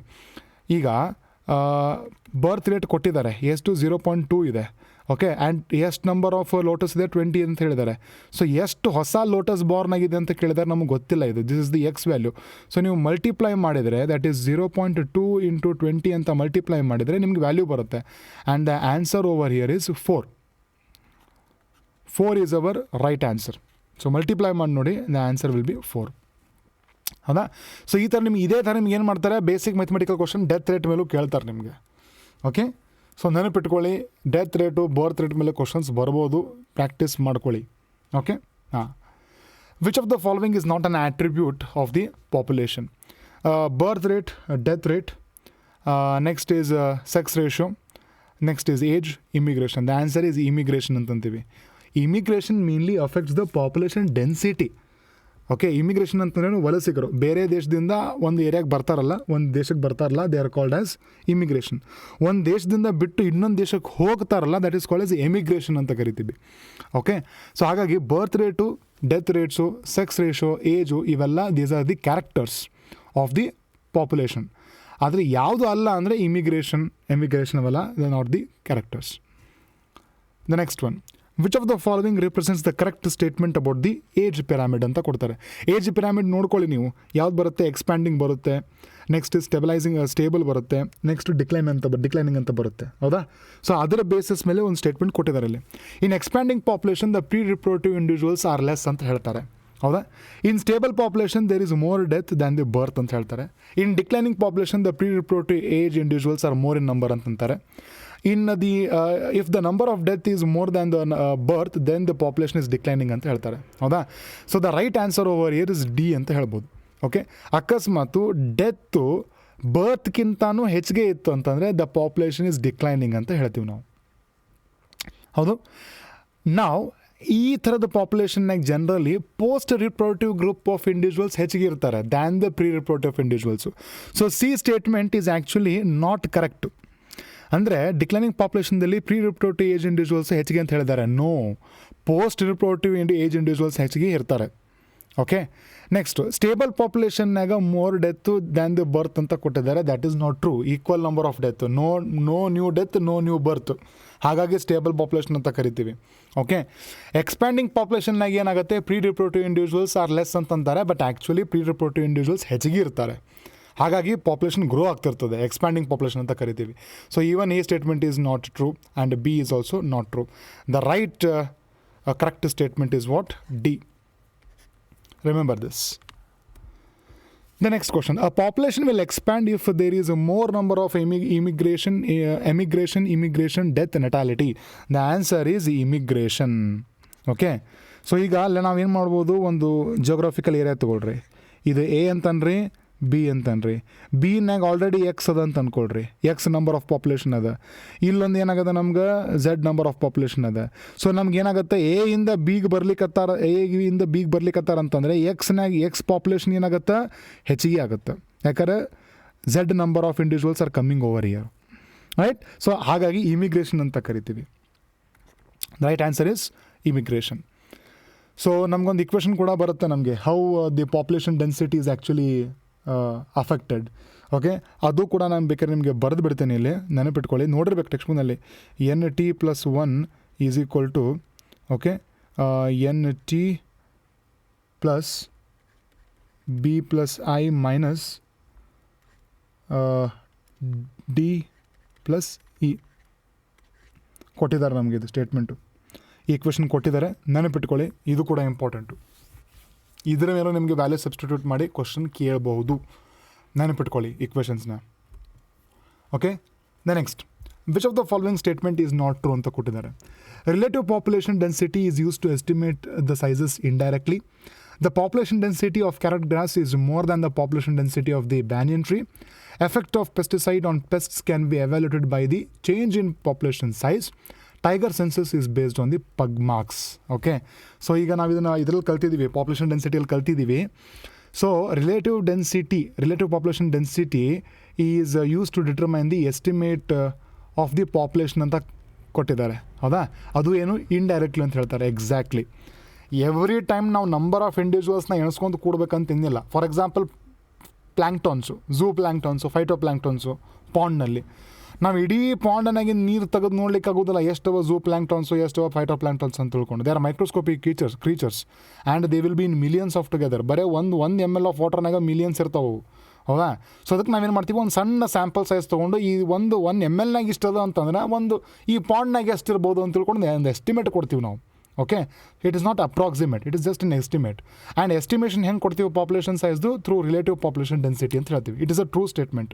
Okay, next population density of carrot grass is more than the population density of banyan tree ಅಂತಾರೆ. No.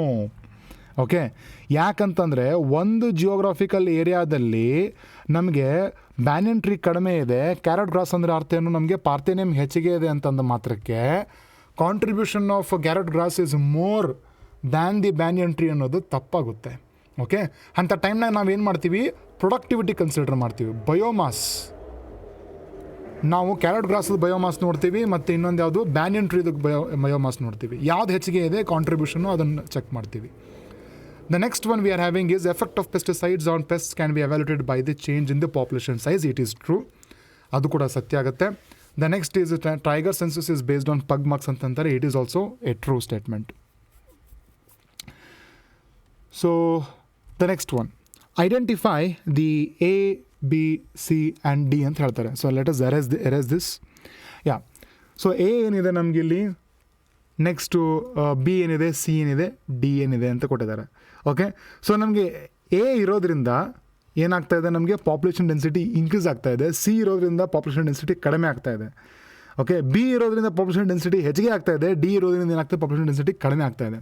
Okay, so A is actually, if you look into the graph, into the image of your textbook, it is natality, this is immigration, and this is mortality, that is death ಅಂತ ಹೇಳ್ತೀವಿ.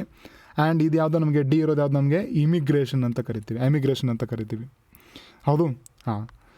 So if you look over here, yeah, D is our right answer over here. Right? Natality, immigration, mortality and emigration. Right? ನೋಡ್ಕೊಳ್ಳಿ ಒಂದ್ಸಲ. Okay, the next question we are having. dN by dt is equal to Rn represents logistic growth, exponential growth, sigmoid growth, none of the above. Okay, so ನಾವು ಎಲ್ಲಿಗೆ ಬಂದಿವಿ ಈಗ, ನಾವು we have come to the our equations, that is the population growth modelsಗೆ ಬಂದಿದ್ದೀವಿ. ಹೌದಾ? Population growth model ನಮ್ಗೆ ಎರಡು ಥರ ಬರುತ್ತೆ. ಒಂದು ಎಕ್ಸ್ಪೋನೆನ್ಷಿಯಲ್ ಗ್ರೋತ್ ಮಾಡೆಲ್ ಬರುತ್ತೆ, ಆಮೇಲೆ ಇನ್ನೊಂದು ಯಾವ್ದು ನಮಗೆ ಸಿಗ್ಮಾಯ್ಡ್ ಗ್ರೋತ್ ಅಥವಾ ಇದು ಲಾಜಿಸ್ಟಿಕ್ ಗ್ರೋತ್ ಅಂತ ಬರ್ತದೆ ನಮಗೆ. ಓಕೆ, ನೆನಪಿಟ್ಕೊಳ್ರಿ, ಜೆ ಶೇಪ್ಡ್ ಕರ್ವ್ ನಮಗೆ ಯಾವಾಗಲೂ ಎಕ್ಸ್ಪೋನೆನ್ಷಿಯಲ್ ಗ್ರೋತ್ನಲ್ಲಿ ಬರ್ತದೆ, ಆದರೆ ಎಸ್ ಶೇಪ್ಡ್ ಕರ್ವ್ ಯಾವಾಗ ನಮಗೆ ಲಾಜಿಸ್ಟಿಕ್ ಗ್ರೋತ್ ಕರ್ವ್ ಬರ್ತದೆ ಅಂತ ಹೇಳ್ತೀವಿ ನಾವು.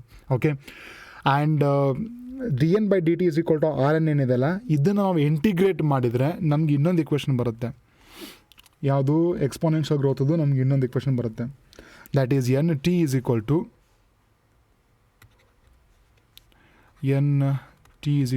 n0 e raised to rt ಅಂತ ಕೊಟ್ಟಿದ್ದಾರೆ. ಓಕೆ, ಈ ಇಕ್ವೇಷನ್ ನೆನಪಿಟ್ಕೊಳ್ಳಿ. So this equation is actually derived by integrating this equation, and this is an actual equation for your exponential growth. Okay, so based on over here, the right answer over here is the exponential growth. So just to try to recall some of the important features of the exponential growth. Right? Yeah. Now, the following is the correct form of the Worlds-Pearl equation ಅಂತ ಅಂತೀವಿ. Logistic growth equation ಇದೆಲ್ಲ ಅದಿದೆ ನೋಡಿ. So that is dN by dt is equal to Rn k minus n by k ಅಂತ ಕೊಟ್ಟಿದ್ದಾರೆ. That is the right answer over here. Okay, A option is the right answer. dN by dt is equal to Rn k minus n divided by k. Okay, ಉಳಿಕಿದೆಲ್ಲ ತಪ್ಪಿದೆ form. Right? S.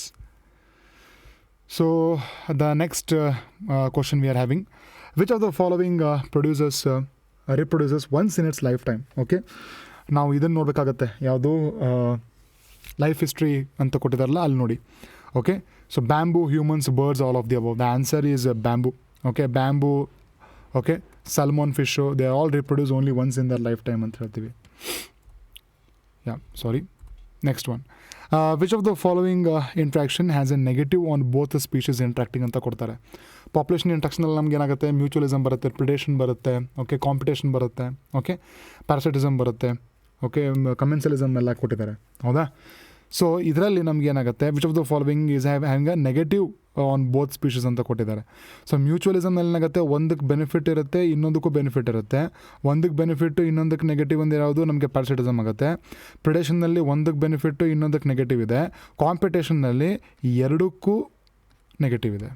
Okay, so ಹಾಗಾಗಿ ಯಾಕಂದರೆ ಎರಡೂ animals ಒಂದೇ ಇದಕ್ಕೆ compete ಮಾಡ್ತವೆ ರಿಸೋರ್ಸಿಗೆ. ಹಾಗಾಗಿ the answer is D over here. So next question. The introduction of moth in Australia brought the dash under the control in 1920s. Prickly pear cactus, Opuntia, Pysaster, Abingdon tortoise. The answer over here is the prickly pear cactus. It was actually a pest. Okay, ದೊಡ್ಡ big ತ್ರಾಸ ಆಗ್ಬಿಟ್ಟಿತ್ತದು. ಅದನ್ನು control ಹೆಂಗೆ ಮಾಡಿದ್ರು ಅಂದರೆ biological agent ತೊಗೊಂಬಂದು that is a moth ಇತ್ತು.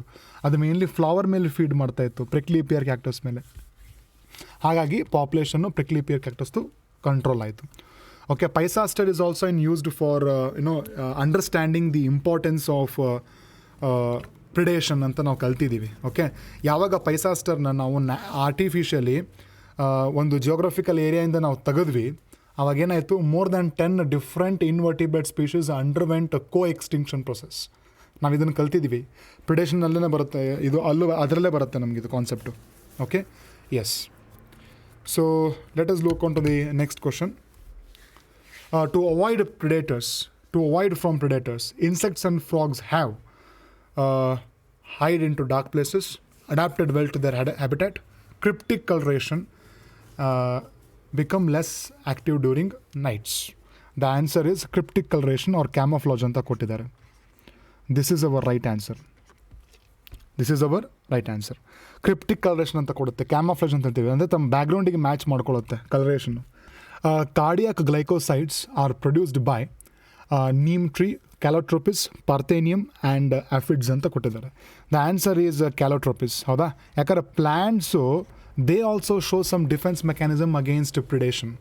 Okay, ಈಗ ಪ್ರಿಡೇಷನ್ ಅಂತಂದ್ರೇನು, ಬರೇ tiger hunting a deer is not a predation. Okay, even a small sparrow feeding on seed fruit is also kind of a predation ಅಂತ ಹೇಳ್ತೀವಿ. So ಎಷ್ಟೊಂದು ಹರ್ಬಿವರ್ಸ್ ಏನು ಮಾಡ್ತಾವೆ, ಪ್ಲ್ಯಾಂಟ್ಸ್ ಮೇಲೆ ತಿಂತಾವೆ. So plants have chemical defences, they have chemical defence and also morphological defence. Morphological ಅಂದರೆ ಯಾವ್ದು ನಮಗೆ? Acacia plant. Okay, Acacia plant ಏನು ಮಾಡುತ್ತೆ? ಸ್ಪೈನ್ಸ್ ಪ್ರೊಡ್ಯೂಸ್ ಮಾಡುತ್ತೆ, ಮುಳ್ಳು ಪ್ರೊಡ್ಯೂಸ್ ಮಾಡುತ್ತೆ. It's a morphological defence. Calotropis is an example for chemical defence. Plants they have to show some kind of defence. ಯಾಕಂತಂದರೆ they cannot run away. ಬೇರೆ animals ಏನು ಮಾಡ್ತಾವೆ, ಓಡ್ ಹೋಗ್ಲಿಕ್ಕೆ ಆಗ್ತದೆ. ಪ್ಲ್ಯಾಂಟ್ಸ್ ಹಂಗೆ ಮಾಡ್ಲಿಕ್ಕೆ ಸಾಧ್ಯ ಆಗೋದಿಲ್ಲ. ಸೊ ಹಾಗಾಗಿ they have to show some kind of chemical and morphological defences. Okay, yes. The next one, feeding of one species may be reduced due to the inhibitory presence of another species. This is an example for inhibitory competition. Next is predation, and next is competition mutual. The answer is predation. Yeah, the answer is actually predation over here. The answer is competition. The right answer is competition for this. Okay, Abingdon tortoise and goats. Tortoise and goats, ಇದು ಎರಡು main example ಬರುತ್ತೆ ನಮಗೆ. Okay, ನೆನಪಿಟ್ಕೊಳ್ರಿ. Abingdon tortoise actually went into extinction because of introduction of goats into that Galapagos island. Okay, and it is mainly an answer, it is mainly due to competition. Okay, interference ಅಂತಂತೀವಿ ನಾವು. Next one, which of the following statement is not true ಅಂತ ಕೊಟ್ಟಿದ್ದಾರೆ. Abingdon tortoise went into extinct within a decade after the introduction of goats.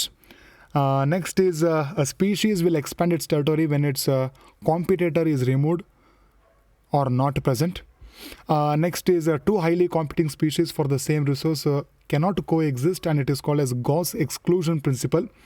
Okay, animals competing for the same resource can choose to coexist, and this principle is called as the competition release ಅಂತ ಹೇಳ್ತಾರೆ. Okay, so ನಮಗೆ ಕಾಂಪಿಟೇಷನಲ್ಲಿ ಭಾಳಷ್ಟು important concepts ಬರ್ತದೆ. Gause exclusion principle, resource partitioning, ಮತ್ತು ಇನ್ನೊಂದು ಅದು competition release ಅಂತಂತೀವಿ. Okay, so Abingdon tortoise okay went into extinction after a decade by the introduction of goats ಅಂತ ಹೇಳ್ತಾರಲ್ಲ, that is actually true.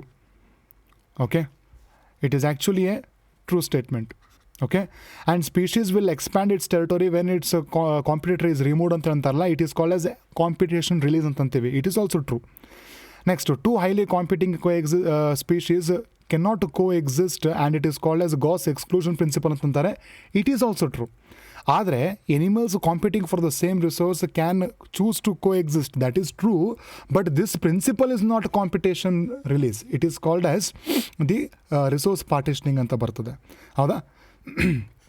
This is not competition release. Okay, warbler experiments ಮಾಡ್ತಾರಲ್ಲ MacArthur, ಅದೇ example ನೋಡಿ ಇದಕ್ಕೆ. Okay, so ಹಾಗಾಗಿ the not true statement over here is D. D is not true. ಸ್ವಲ್ಪ refer ಮಾಡ್ಕೊಳ್ಳಿ textbook, ಗೊತ್ತಾಗುತ್ತೆ ನಿಮಗೆ. Next, which of the following statement is true? ಏನು, human liver fluke parasite requires one host. Parasites have lost digestive system. Next, parasites promote growth and survival of the host. Parasites live outside the host body and is called as the endoparasite ಅಂತಾರೆ. No, ಯಾವ parasite body ಹೊರಗಡೆ ಇರ್ತದೆ they are called as ectoparasite ಅಂತಂತೀವಿ. Body ಒಳಗಡೆ ಇರೋದು ನಾವೇನಂತೀವಿ, endo ಅಂತ ಕರಿತೀವಿ. D is not true. Parasites promote the growth and survival of the host. ಅಲ್ಲ, ಪ್ಯಾರಾಸೈಟ್ಸ್ ಇರೋದಕ್ಕೆ ಏನಾಗುತ್ತೆ, ಹೋಸ್ಟ್ ಬಾಡಿ ಮತ್ತು ಗ್ರೋತ್ ಸರ್ವೈವಲು ಥಟನಾಗುತ್ತೆ. Next is parasites have lost the digest system. Yes, exactly. ಯಾಕೆ ಹೇಳ್ರಿ, ಅಡ್ವಾನ್ಸ್ ಸ್ಟ್ರಕ್ಚರ್ಸ್ ಬೇಡ ಅವಕ್ಕೆ. Okay, they are mainly having hooks and suckers, but they have lost respiratory and digestive system kind of structures. So B is our right answer over here. Next, human liver fluke parasite requires one host anta heltara. No, it requires two hosts. Okay, so B is the right answer and A is wrong here. Okay, the true statement is they have lost the digestive system. The next one, sexual deceit is employed by bumblebee, orphies. Next is mycorrhizae, sea anemone. Okay, so it is actually the orphies. Okay, Mediterranean ಇದು ಬರುತ್ತೆ ನೋಡಿ, ಯಾವುದು orchid ಬರುತ್ತೆ. Okay, ಅದೇನು ಮಾಡುತ್ತೆ, flower petal ಒಂಥರ bumblebee ಕಣ್ಣಂಗೆ ಕಾಣುತ್ತೆ, ಫೀಮೇಲ್ ಬಂಬಲ್ ಬಿ ಇದ್ದಂಗೆ. Okay, so this is an example we study in the case of mutualism. Some plants also do cheating. Okay, ಹಾಂ, ಸೊ ಅದಕ್ಕೆ ಎಕ್ಸಾಂಪಲ್ ಬರುತ್ತೆ ಇದು. ಸೊ ಸೆಕ್ಷುವಲ್ ಡಿಸಿಟ್ ಮೇನ್ಲಿ ಅದಕ್ಕೆ ಬರುತ್ತೆ ನಮಗೆ, ಆರ್ಫೈಸ್ ಎಕ್ಸಾಂಪಲ್ ಬರುತ್ತೆ. Mycorrhizae is mainly for mutualism. Sea anemone ಕೂಡ ನಾವು ಮ್ಯೂಚುವಲಿಸಮ್ನ ಕಲಿತೀವಿ. Sea anemone and clownfish ಬರುತ್ತೆ, ನೆನಪಿಟ್ಕೊಳ್ಳಿ examples. Next, the case of Asiatic koel is an example for competition, mutualism, brood parasitism, predation. It's a very easy question. The answer is brood ಪ್ಯಾರಸಿಟಿಸಮ್.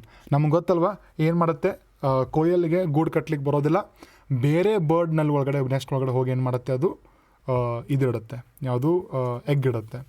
ಹೌದಾ? It is example for the brood parasitism. The next one, the breeding season of koel is from spring to summer, summer to spring, and next option is autumn to winter, and the last one we are having is none of the above ಅಂತಾರೆ. So the right answer over here is the spring to summer. A is the right answer.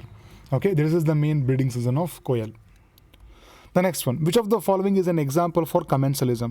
Orchid growing on mango tree, egrets living near or close to cattle grazing, sea anemone and clownfish, all of the above. The right answer is all of the above.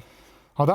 So ಏನಾಗುತ್ತೆ, ನಮಗೆ orchids mango ಟ್ರೀಯಲ್ಲಿ ಬೆಳೆಯುತ್ತೆ, ನಮಗೆ ಅದು ಏನೂ problem ಇಲ್ಲ ಮ್ಯಾಂಗೋಗೆ. Okay, next ಎರ್ಗೆಟ್ಸಿಗೆ ಏನಾಗುತ್ತೆ, cattle ಹತ್ರನೇ ಇರ್ತದೆ. ಯಾಕೆ ಕ್ಯಾಟಲ್ ಏನು ಮಾಡುತ್ತೆ, ಮಡಿ ವಾಟರ್ನಲ್ಲಿ ಹೋದಾಗ ಮಡ್ಡೆಲ್ಲ ಹೇಳುತ್ತೆ, ಇನ್ಸೆಕ್ಟ್ಸ್ ಎಲ್ಲ ಹೇಳುತ್ತೆ, ಅದನ್ನು ತಿನ್ನಲಿಕ್ಕೆ ಎರ್ಗೆಟ್ಸ್ ಹೋಗ್ತವೆ.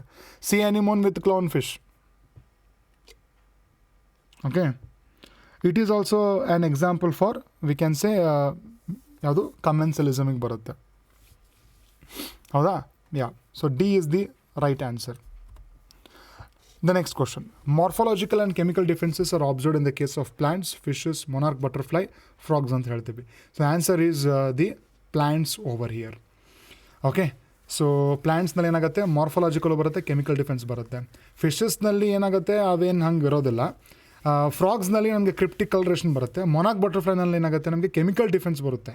Okay, if you remember from that particular chapter only, ಏನಾಗುತ್ತೆ ನಮಗೆ ಮೊನಾರ್ಕ್ ಬಟರ್ಫ್ಲೈ ಏನು ಮಾಡಿದೆ ಅಂತಂದರೆ, it mainly feeds on some toxic plants during the larval stage. Okay, ಆ ಟಾಕ್ಸಿಕ್ ಕೆಮಿಕಲ್ನ ತನ್ನ ಬಾಡಿಯಲ್ಲಿ ಸ್ಟೋರ್ ಮಾಡ್ಕೊಳ್ಳುತ್ತೆ. ಹೌದಾ? ಸೊ ಹಾಗಾಗಿ ಬಟರ್ಫ್ಲೈ ಇಸ್ ಆಲ್ಸೋ ಯಾರೂ ಅದನ್ನು ತಿನ್ಲಿಕ್ಕೆ ಹೋಗೋದಿಲ್ಲ, because of distasteful in colour, distasteful in taste. Okay, so these are some of the important questions I thought of discussing for here in this chapter. Okay, so what you people can do is, as I suggest always, try to solve more and more questions. Okay, ಎಲ್ಲನೂ ಮಾಡ್ಲಿಕ್ಕೆ ಆಗೋದಿಲ್ಲ ಒಂದು ತಾಸಿನಲ್ಲಿ ನಮಗೆ. Okay, there will be some time constants, ಎಲ್ಲನೂ ಮಾಡ್ಕೊಂಡು ಕೊಡ್ಲಿಕ್ಕೆ ಆಗೋದಿಲ್ಲ. But I have made sure that I have covered maximum aspects of the chapter. ಒಂದು ಸ್ವಲ್ಪ ಅಲ್ಲಿ ನಾನು ಬಿಟ್ಟಿರ್ಬೋದು, ಬಟ್ ನೀವೇನು ಮಾಡಿ ಹೆಚ್ಚಿಗೆ ಕ್ವಶನ್ಸ್ನ ಸಾಲ್ವ್ ಮಾಡಿ ಚಾಪ್ಟರ್ನ ಚಲೋತ್ನಾಗ ಓದ್ಕೊಳ್ಳಿ. Okay, so we'll meet in the next class and thank you.